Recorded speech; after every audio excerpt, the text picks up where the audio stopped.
আমার 5 জন হকার জীবন দিয়েছে। এই 5 জন হকারদের পরিবারের ভাগ্যে কিছু আসে না, তাদের পরিবাররা এখনো হাহাকার করছে। আমার নামে নাম জসিম গাজী, সারা শরীরে গুলিবিদ্ধ। যদি দেখতে চান আমার ফেসবুকে এখনো আছে, সে আমার একজন কর্মী। তার ভাগ্যের কোনো পরিবর্তন হয় নাই। জুলাই যুদ্ধ নামে যারা মেদানা কোঠা আন্দোলন করেছেন তাদের ভাগ্যের পরিবর্তন ঘটেছে, সাধারণ জনগণের ভাগ্যের পরিবর্তন ঘটে নাই। প্রিয় হকার ভাইরা, এই 2 বছরে কোটি কোটি টাকা এই জুলাই যুদ্ধকে বিক্রি করে কামিয়ে নিয়েছে কিছু সংখ্যক নেতৃবৃন্দ, যাদের বয়স এখনো 28 বছর পূর্ণ হয় নাই, তারা পার্লামেন্ট মেম্বার হয়ে গেছে। তাই প্রিয় হকার ভাইরা, বুঝতে হবে আপনাকে আমাকে নিয়ে কেউ ভাবে না, তারা তাদের ভাগ্য নিয়েই ভাবে। তাই আমার আজকের অনুরোধ থাকবে, আমরা সরকারের উচ্চ পর্যায় থেকে কোনো প্রকার নির্দেশনা পাই না হকার উচ্ছেদের।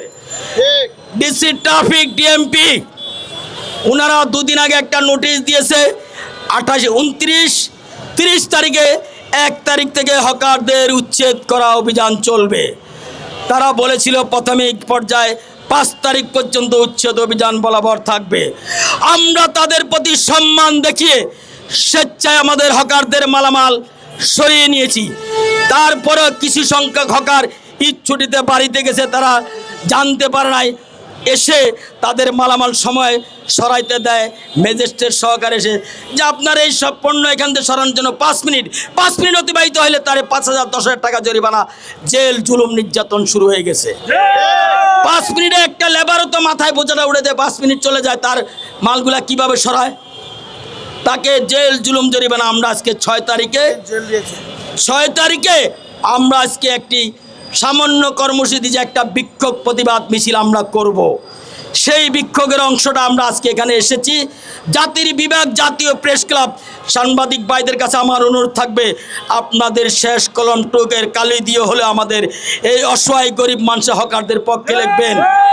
কারণ হচ্ছে জার্নালিস্ট শুধু আপনারা সকলে হন নাই, আমার সন্তান ঢাকা ভার্সিটি, আপনি সিদ্ধেশ্বরী ভার্সিটিতে আমার বড় ছেলে পড়ে 3rd ইয়ারে অনার্স, আমার ছোট ছেলে ইন্টার পাস করেছে উইলস থেকে।